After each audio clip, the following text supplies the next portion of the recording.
Oye, mi gente, Dímelo, mi gente. Welcome back to the second season of Oye, mi gente podcast. Thank you so much for sticking with us and tuning in. This is Viv Moran. I'm a multimedia artist from South Jamaica, Queens, and your favorite tia. At this moment, I would like to start us off with our daily affirmation. I want to invite all of you, my beautiful gods and goddesses who tune in every week.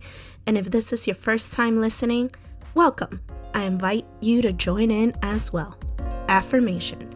My ability to conquer my challenges is limitless. My potential to succeed is infinite. Now that we have charged our inner spirit crystals, I will now introduce our guests, Whitney Dobladillo. Whitney is a Brooklyn-based graphic designer, type artist, and community builder.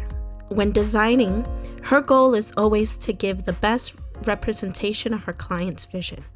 Her close attention to detail, strong communication, and time management skills helps facilitate this. Along with designing full-time at Scholastic, Whitney is also the Ambassador of TypeThursday, a monthly meetup for designers who are interested in letterforms. TypeThursday events have attracted 4,000 plus letterform lovers all over the world, including Barcelona, Chicago, London, Los Angeles, New York City, Philadelphia, San Francisco, and Seattle. Whitney is responsible for cultivating relationships in these cities in order to help create and support thriving chapters. Feel free to reach out to her if you'd like to attend a meetup or present your work. This past summer, she also became a co-host for Ladies, Wine, and Design, a non-for-profit organization empowering women and non-binary creatives in the work field through planned events. There are over 250 chapters worldwide, and her personal goal for the Manhattan chapter is to focus on diversity and making sure everyone feels represented. Hi, Whitney. How are you? How are you feeling? I'm good. Thank you so much for having me here. Thank you so much for reaching out, and I'm super happy to be a part of this, so thank you. How's your spirit? My spirit is good. Things are good right now, and I'm looking forward to just sharing my story and also hopefully, helping people that are listening to not feel alone, to feel like they are a part of a community, something bigger, and just to give back. So yeah, everything's That is good. so awesome to hear, because I feel the same way. This is exactly why I created this podcast. To start the interview, I would like to offer you to take a deep breath with me. This interview may get a bit heavy, and I want to make sure I'm holding space for all our feelings. Ready? Okay. Take a deep breath.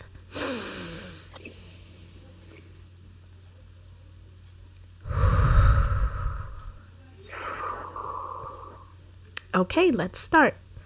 Whitney, let's go back to your parents' story. What part of Peru are your parents from? My parents were born and raised in Lima, Peru.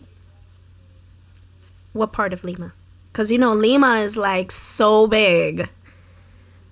This is true. Okay, so they actually grew up not too far away from each other. They were kind of neighbors, which is really funny. Wow. Because they didn't end up meeting until they were a lot older. But yeah, they grew up in San Juan, Miraflores. Ooh, I grew up in Miraflores también. Oh, nice. Yeah. And how were their lives before migrating to the U.S.? So, pretty similar, but also different in some ways. They both grew up in large families. My father is the oldest of five males. Wow. And yeah, it's a lot, being the first child. I'm the first child myself, but I can only imagine, because you're the guinea pig, you're the first person to test. Your parents test out everything on you first. But my parents, my dad at least, was fortunate enough to go to school. He was very studious, and not only that, he actually, my grandparents had enough money to send him to college. So he ended up getting his bachelor's, and was on his way to become a math professor. Everything was, going really well for him. My mom was one of seven. So she was the second child. And she, because there was a lot of siblings in that family, they didn't have the amount of money to send everyone to college. So she graduated high school, and that was the end of her education. But actually, really funny story. Her older sister, the first one of her family, she was friends with my dad, and because they had this mutual person Wow. in their family, this mutual relationship, that's how my parents met, was through my tia Betty. So it was really funny how that ended up happening. But they met each other, they started liking each other, they started dating, and just going back to my dad, he, like I said, was on his way to, pursuing his career. Everything was going great. And then all of a sudden, this opportunity arose where his cousins, his second cousins, were going to the United States. And I know there are situations where families, when they immigrate to the States, sometimes it's due to challenging, violent reasons whatsoever. However, that Mm-hmm. wasn't the case with my dad. He could have, easily just lived his life, had a great career in Peru. But I think with all of this fuss about going to the United States, he wanted to see what was else, what other opportunities were there for him and for his future family, which is really crazy to me because this was in the 80s. So my dad was in his early 20s, younger than me right now. I'm 26 years old. Wow. So just the thought of that is so crazy to me. The older I get, the more I think about how brave that was to just leave your family, your immediate family, to travel with very little money, with very little knowledge about the English language, and to just start fresh, to build this opportunity for your future family, for new job opportunities, just for a whole new fresh start of life. I cannot even picture doing that. Yeah. But yeah, it's really crazy. Yeah, So yeah. yeah.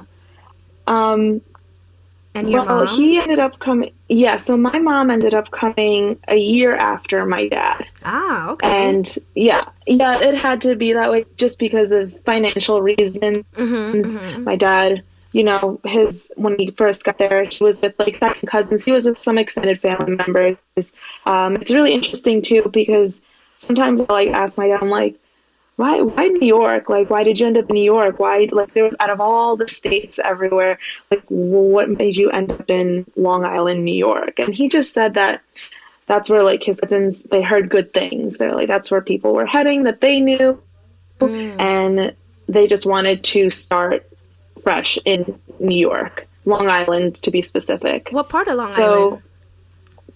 I grew up in Levittown, Long Island, so it's in Nassau County. Oh, they're Peruvians out there? There are Peruvians, believe it or not. I know New Jersey is probably the core of where Patterson. most of Patterson, New Jersey, yes, Yeah. is where yeah, you could find plenty of Peruvians there, Wow, if especially I would have during knew there were more the Independence Peruvians, Day. if I would have known there were more Peruvians in Levittown, I would have probably encouraged my mom to move there because my mom has been working in Long Island, in Nassau County, in Great Neck for maybe 15 years, 15, 20 years. Well, I would So, say Long Island definitely has Peruvians, but Levittown is definitely predominantly white. So okay.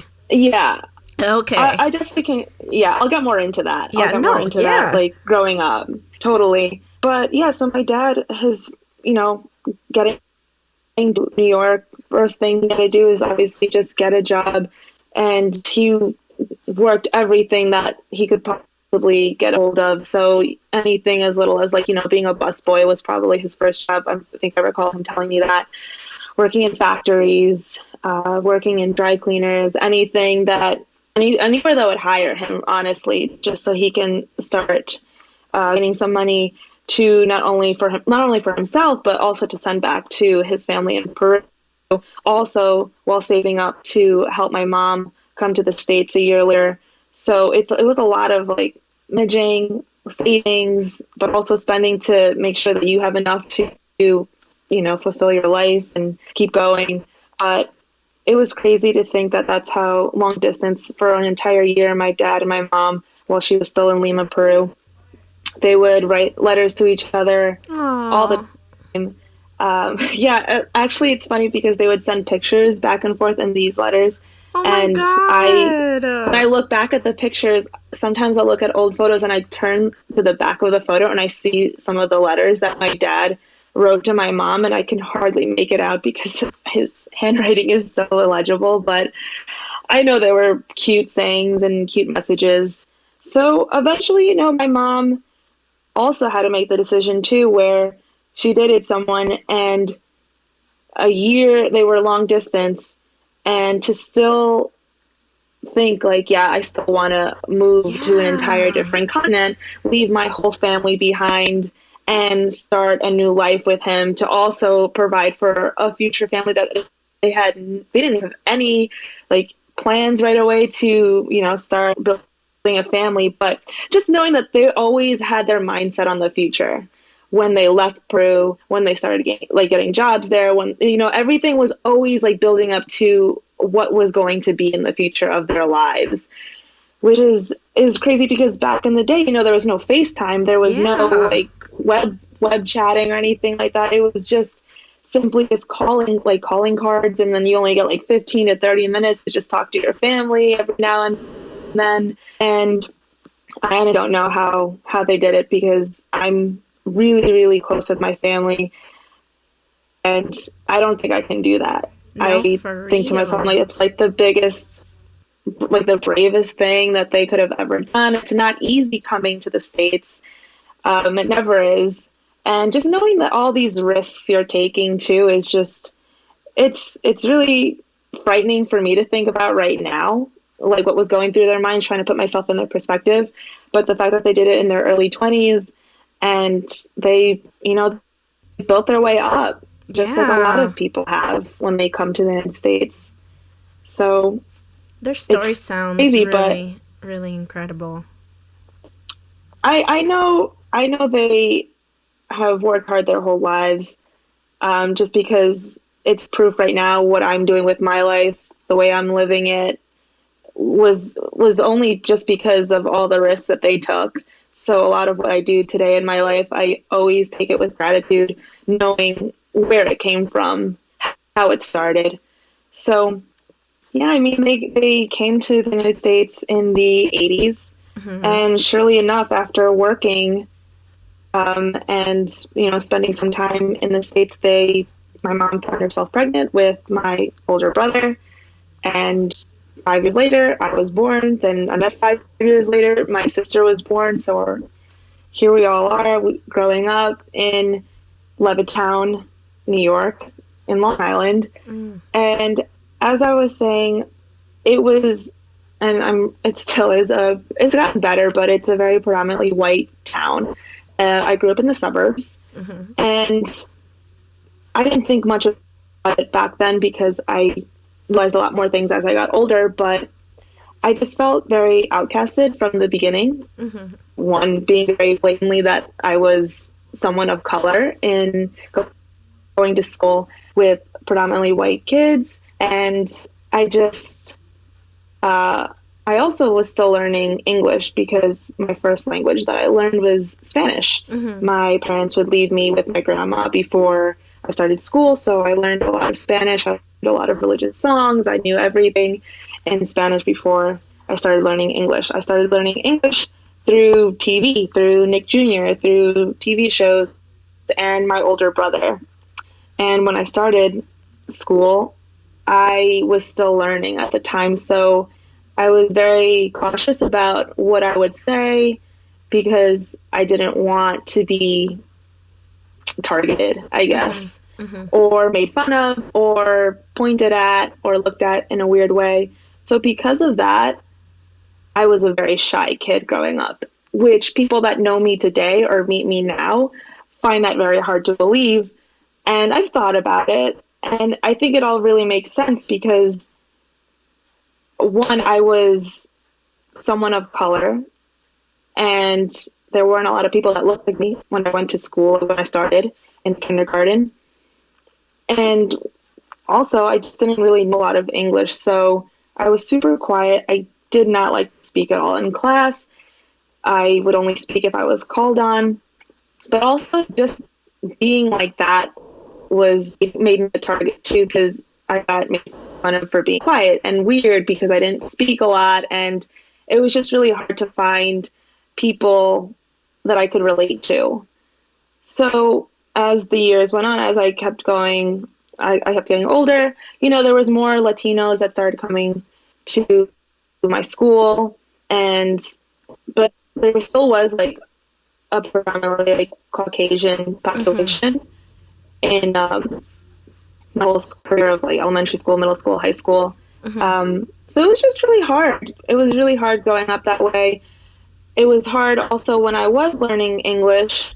I mean, it was stuff that I learned in school, but my mom and my parents too, because my dad worked a lot when my brother, my sister, and I, when we were all growing up, my mom had to take off work a few times too, to just for a few years to help take care of us.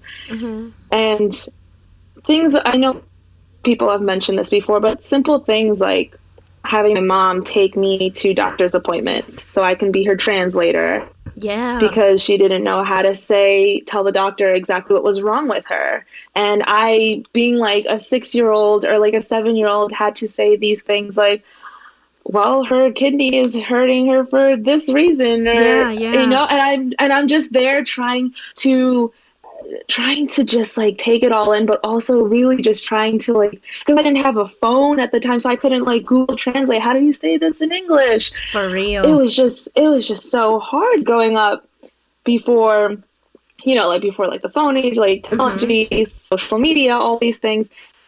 And it was just so, like I said, there was like a lot of me like growing up, it just felt very, very isolating. I felt like not a lot of people went through what I went through, other than like my brother and my sister. And eventually,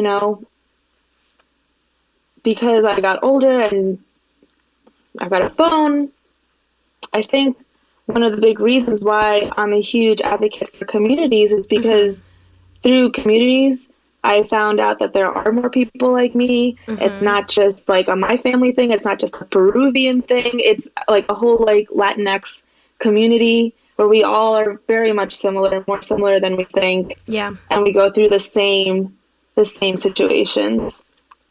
Things like finding, I'm really big on like Instagram, because a lot of the communities that made me feel a part of something or something are like these Latino Instagram accounts that I found out that, like the egg cleanse, for an example. I'm like, wow, the egg cleanse, like I thought that was just like my mom doing some weird stuff on me to just like cleanse my body. And then all of a sudden I started seeing this on social media. I'm like, wait, that's not just my family. That's not just Peruvian that do it. That's like actually the whole Latinx community. Like a lot of these things that I saw on social media were like huge, like eye-opening moments for me. It's funny that you say that, because I literally, like, before I messaged you to tell you that I was like getting ready, I literally saw a post on We Are Me Too about an egg cleanse, and this girl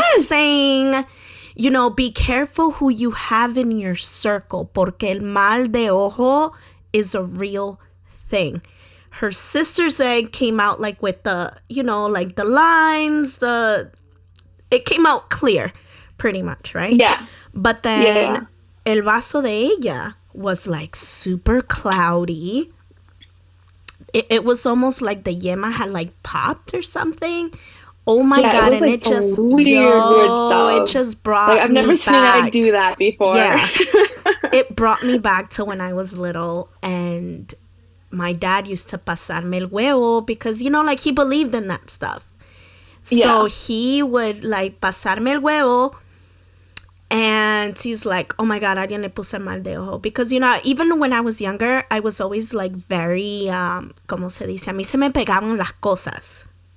Mm-hmm. So, yo, that egg, man, I was like, damn, yo, like, as religious as Peruvians are, that huevo, esa es brujería.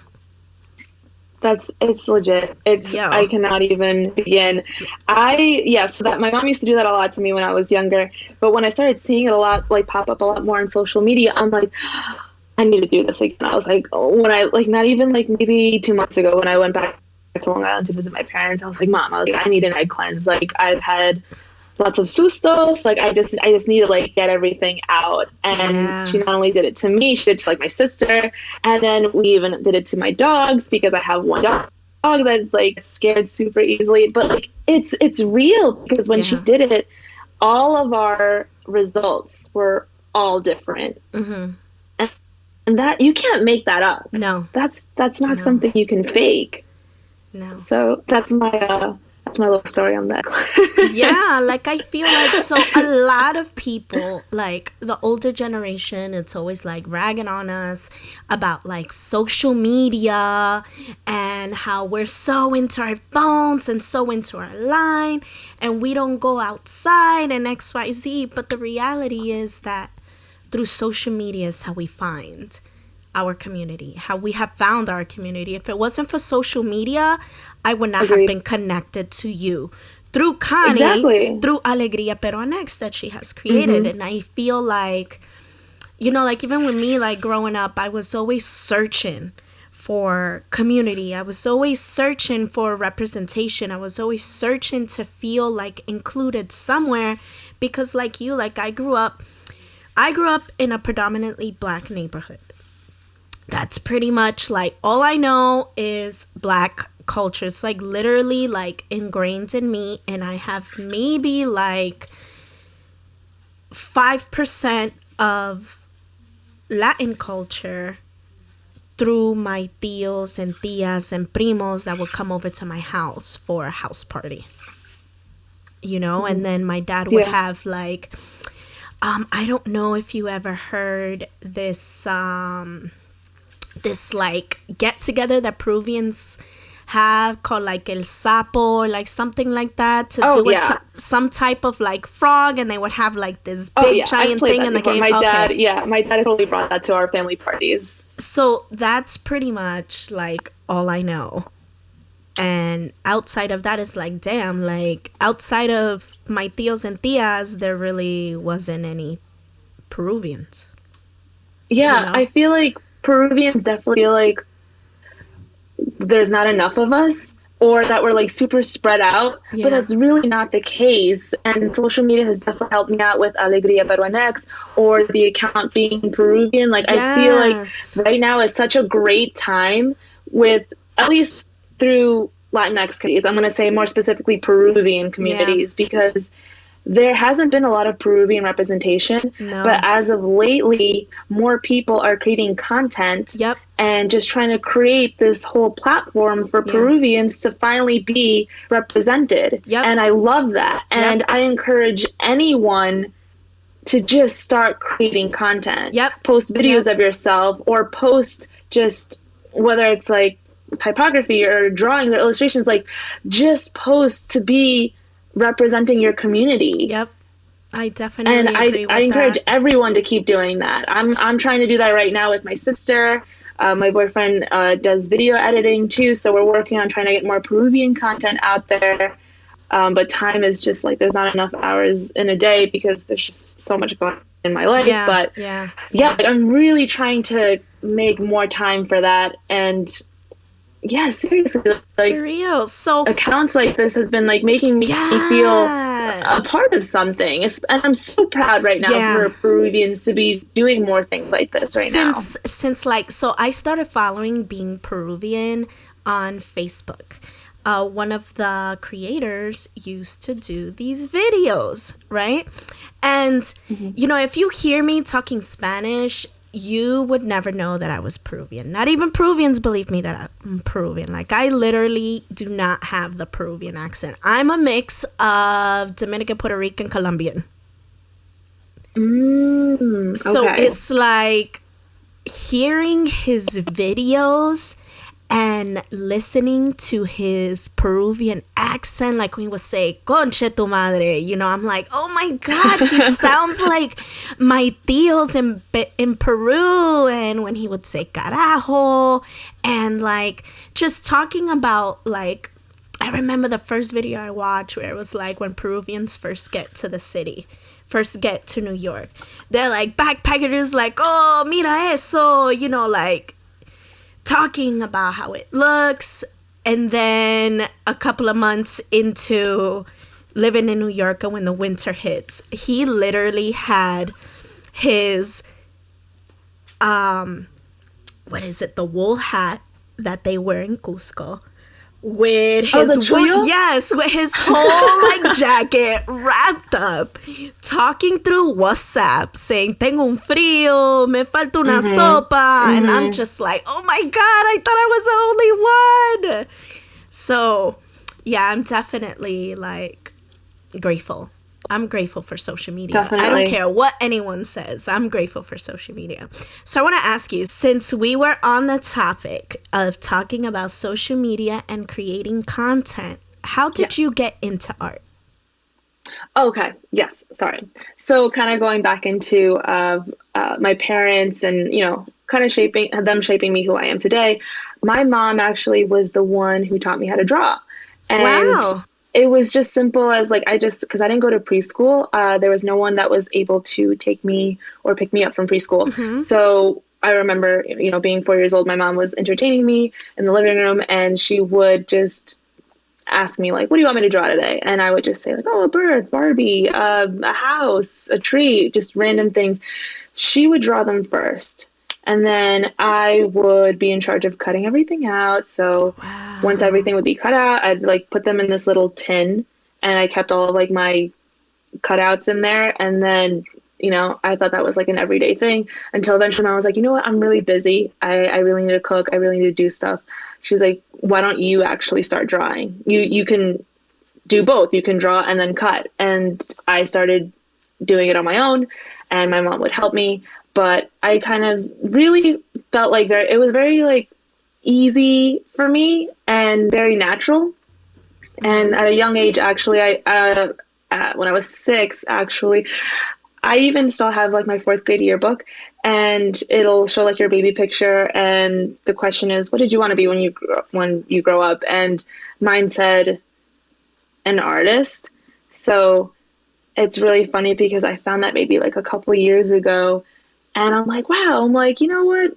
I always loved art since the beginning, and it was something that I always wanted to pursue growing up because everyone in school knew me as the artist. So I was like this shy girl that was also the artist, and that was my escape.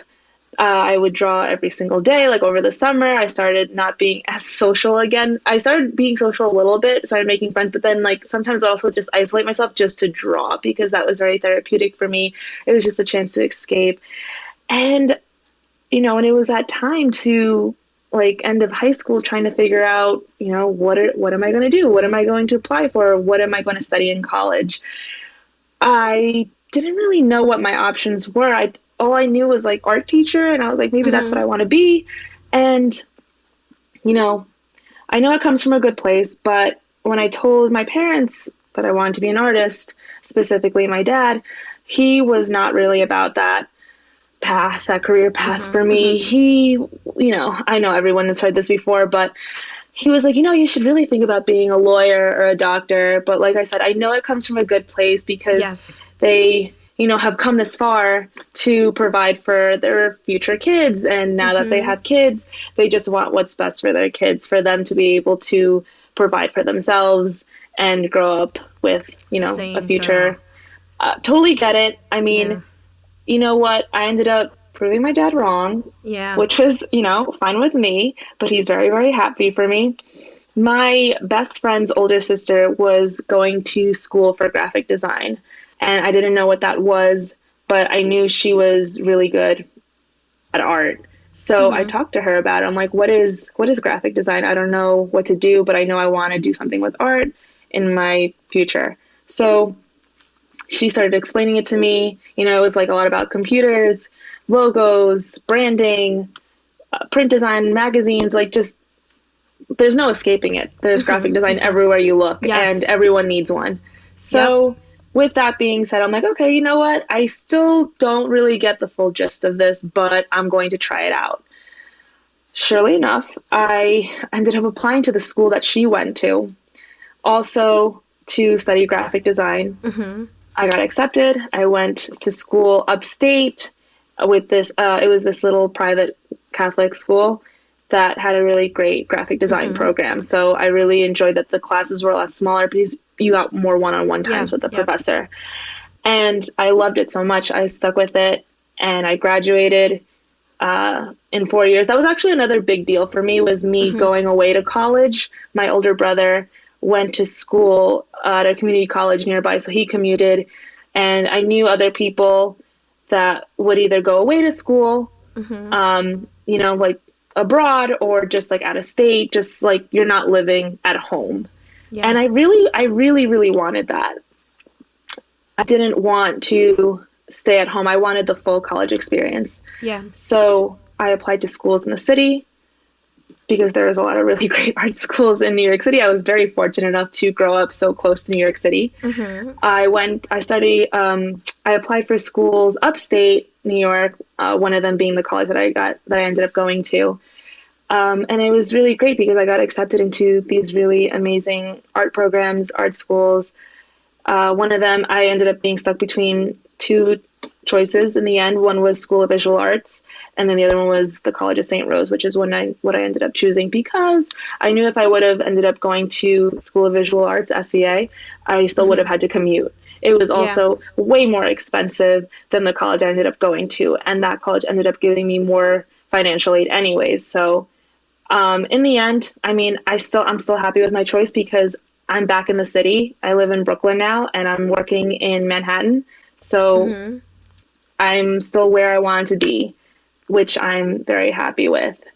But yeah, that was like my whole interest in how it kind of took place. But you know, just knowing that like when you're passionate about something, even though your parent, like even though people like your family members may not support you, like you still have the resources yourself to Google. There's scholarships. I currently work full time for Scholastic, which is the publishing company. But something incredible that they do, which I didn't even know about when I was applying for scholarships and colleges, which I wish I knew when I was in high school, is that they offer scholarship programs. One being the Reading and Writing Awards, and there's also a Creative Arts Award. So this came about because a lot of athletes get, you know, sports scholarships and stuff. So Scholastic created this separate scholarship for people that are not athletes, that are creative people, creative students. That's And amazing. it helps, you know, it helps put them in their spotlight, and it helps them express themselves and gain awards and money and scholarships through that. And they've had, like, Scholastic has been around for 100 years, so they've had people that have won these awards, like alumni, like Andy Warhol. Like, he was one of the people that have won the art awards at Scholastic. So it just goes to Wow. show that there are ways to Yes. pursue what you want to do, even if it doesn't seem like something that makes a lot of money according to your parents or Yeah. other people close to you. But there are ways. There's definitely a community now, like through social media. Just Yeah. by Googling, you can definitely find ways to pursue what you want to do.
Hello, hello. Perfect. Okay. All right. So it is so awesome, to like find out that Andy Warhol actually like won something like that. It's incredible. I had no idea that Scholastics even, had those scholarships, because like I've known about scholastics pretty much like all throughout like grammar school, because I would save like my little chavitos to buy whatever that I could afford at the fair. The Scholastic book fairs, yeah. That's the first thing everyone says to me when they hear that I work at Scholastic. They're like, oh, like the Scholastic book fairs. And I'm like, well, that's one department that we have, yes. But I'm a digital designer for two of the websites. So I don't work with the Scholastic book fairs, that department, but I create digital assets for two of their websites, one for the teacher store and one for the general Scholastic store, which people can shop books and other things for kids from K through 12th grade. That's awesome. Which is, girl. Yeah, it's great. Like this company it really does a lot. It's the #1 kids publishing company.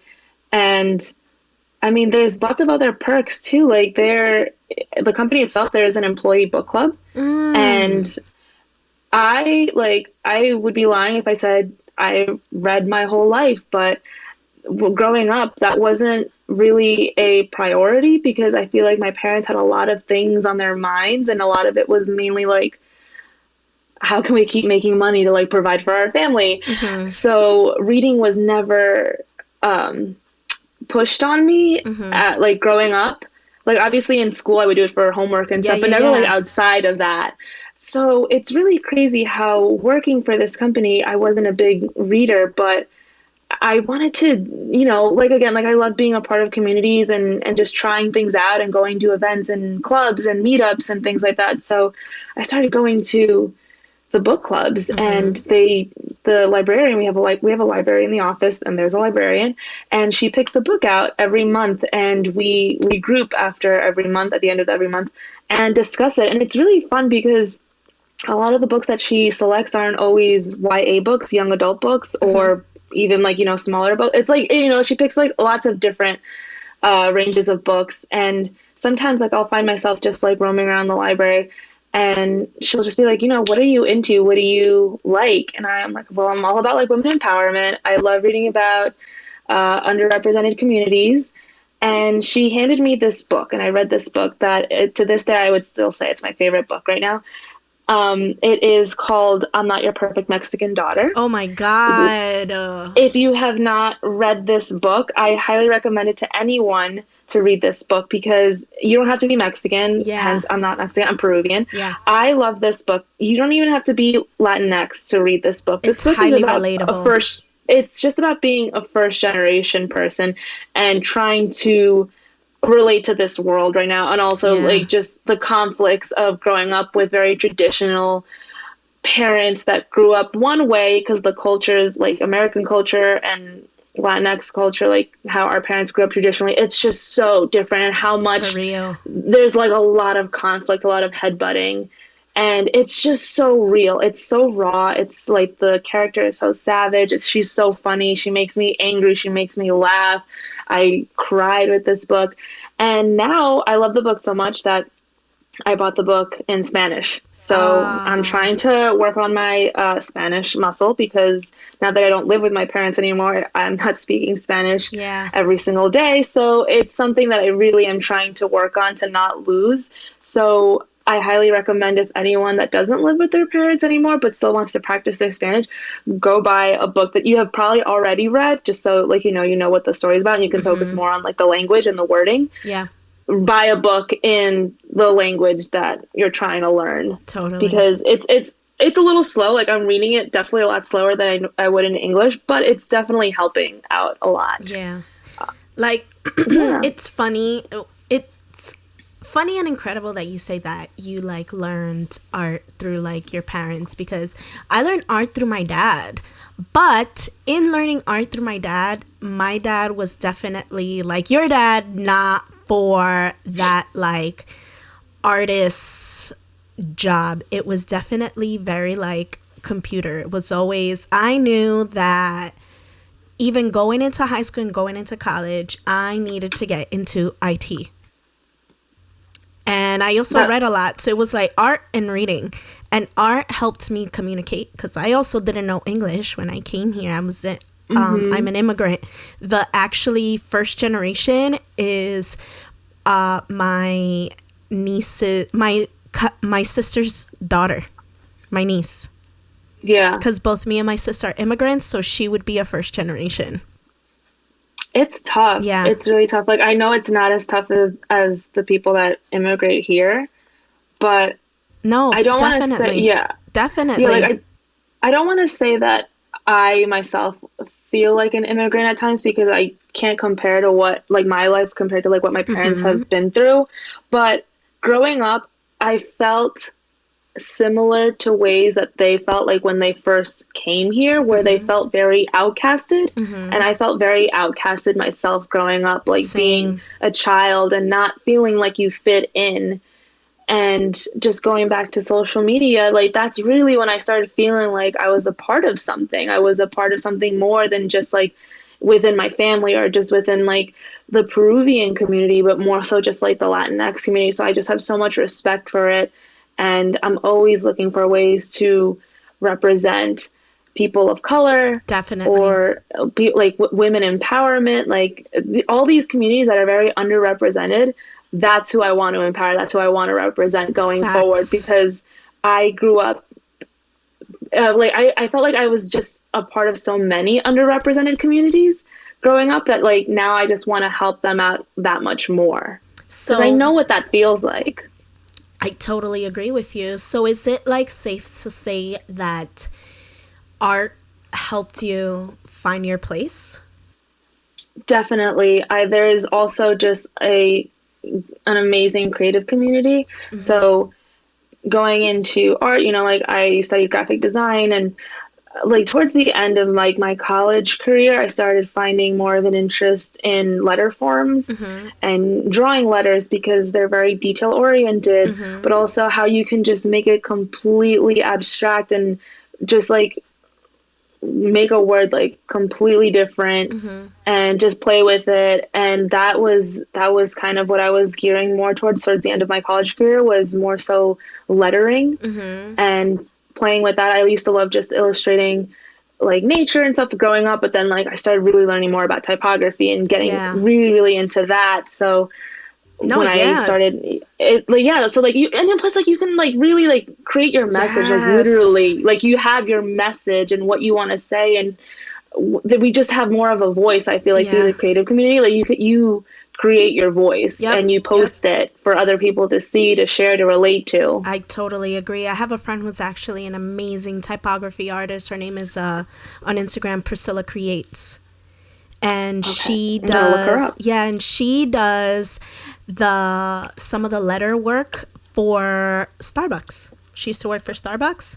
So Oh, if that's you ever see amazing. Priscilla Creates in the chalk menus that you see at Starbucks, that's definitely Priscilla. That's Yep, incredible. yep. So Whitney, looking Yeah. back, would you change anything? No, no, I know there's people go through hard times in lives, but I feel like that's how you learn. And I just feel like what we can do now is just be like the people that we needed when we were younger. We need to be that representation. I'm Yep. trying to be that representation that I needed when I was younger, because I know there are people that are just like me, that when like there are people growing up that were just like me right now, like 8 years old, 9 years old, trying to figure themselves out, trying to find their place. And I think for me, like being an artist, I want to see more people in the creative industry that look like me. And if I don't see that, then I'm going to be that, because I know other people need that. And yeah, I mean, I feel like there's a lot of pressure also being first generation, because you know what your parents have gone through. And if you don't, I highly encourage you to ask them, like ask your parents to tell you their immigration story, because it will literally change your perspective on them and also just on yourself and your outlook in life. Definitely. So that has just always been like my motivation. My dad, going back to the beginning, my dad could have stayed comfortable living in Peru, being a math professor, living his life, you know, still dating my mom, probably marrying my mom, growing up in Peru, but he didn't. He chose to get out of his comfort zone by starting fresh in a brand new continent, in a brand new culture, starting a new life with my mom. Yeah. And they had to build their way up. And if my dad can do that, then I feel like there's no excuse for me. Like, I have to keep going. Yeah. I have to do things that make me scared. And I just felt like I need to go back to the book though right now, the I'm Not Your Perfect Mexican Daughter, because this was one post that I felt like was my whole life. And until I read this last page in the story, there was one specific quote that I related to so much. And I just didn't know how to express how I felt about this being first generation and like why I need to work so hard all the time.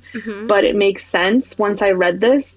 So my favorite quote from the book is, the main character right now is also talking about what it was like being first generation and like knowing her parents' immigration story. So after knowing exactly what her parents have gone through once they came to the States, she wants to be a writer. So she says, what a waste their journey would be if I just settled for a dull, mediocre life. And when I read that, I was like, that's, you know, not in exact those words, but I was like, that feeling though, like, I know what that feels like. Like, we can't just settle for less, because that's not why our parents came all this way for. This wasn't their journey for us just to settle for less, or just to just be like leveled out and like not trying to like climb the ladder.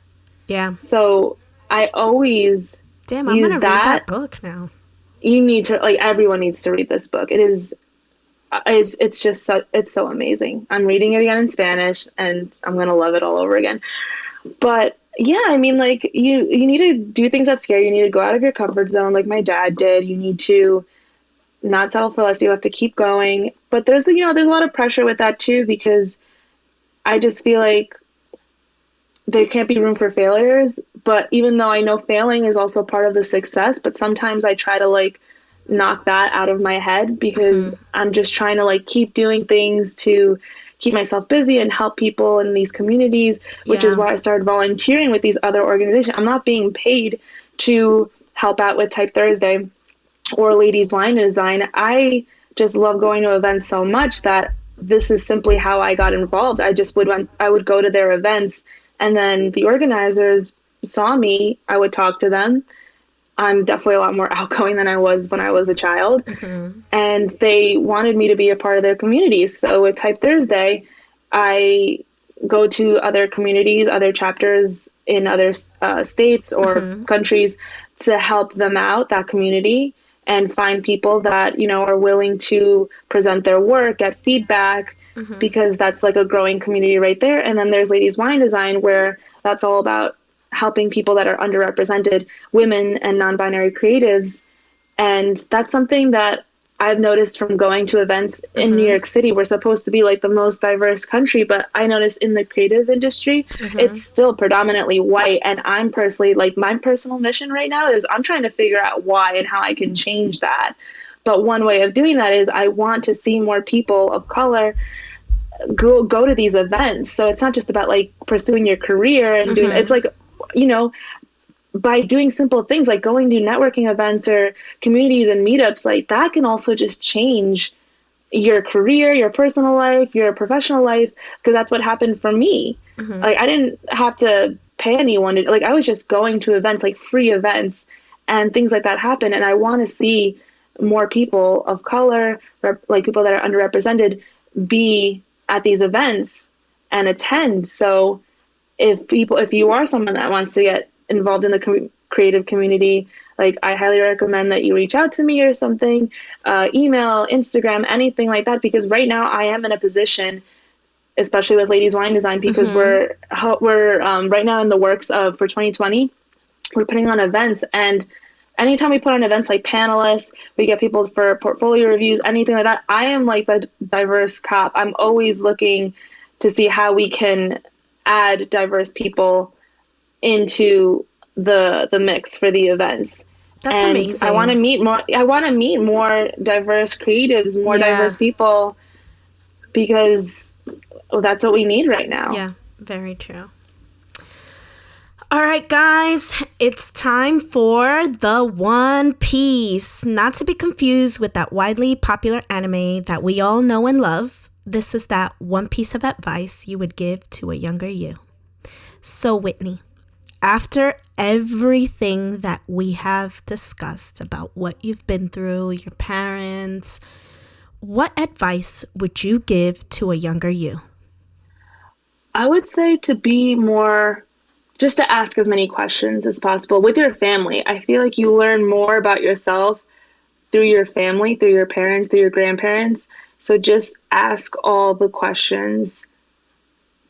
As soon as they pop into your head, just ask all the questions. Ask your parents their immigration story. Ask your grandparents their immigration story. Ask your family everything, because one day they're not going to be there. And personally, for me, my family is the most important thing to me. I love that. I think that it's definitely, important to not just hear like the immigration story, but also hear about where we come from and the experiences that our elders went through, because then that also, it explains the generational trauma that we also carry.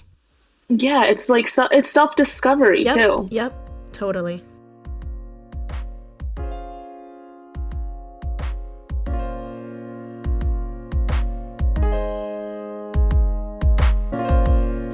So at this time, I would like to highlight some dope people who are doing amazing work in our communities. Let's give a big year to Cat Lasso from the Cat Call. Cat Lasso is a director, producer, and host.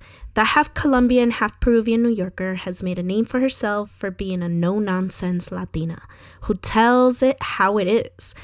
Her work behind and in front of the camera has been featured by BuzzFeed, Upworthy, Daily News, Latina Mag, and HuffPost, to name a few. And she's collaborated on projects with MTV Decoded, Bustle, and You by Kotex.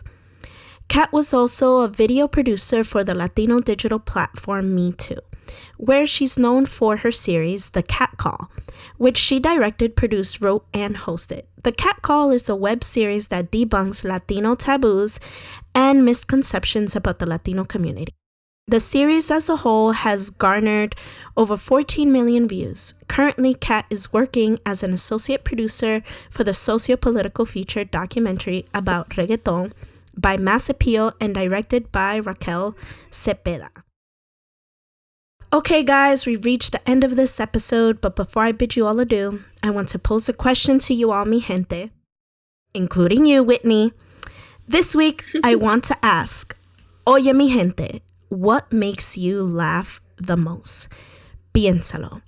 I want to give a big thank you to Whitney for joining me today in, giving me that incredible story about, her parents, how they fell for each other, how they met, because that's some like soulmate shit right there.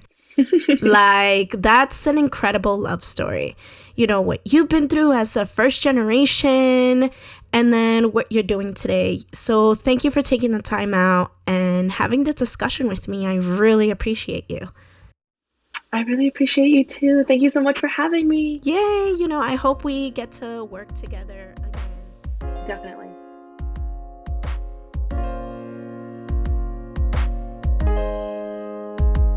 So guys, feel free to leave your insight and answers in the comment and review sections below. I really want to know what you think of this interview and the question of the week.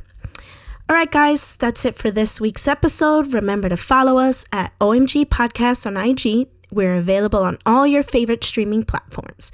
Be sure to subscribe and leave us a comment in the review section. Also follow at DK Media on IG. And if you want to know more about the DK Media Network and what we do, you can check out the entire DK Media family on dkmedia.com. Thank you guys. Ciao.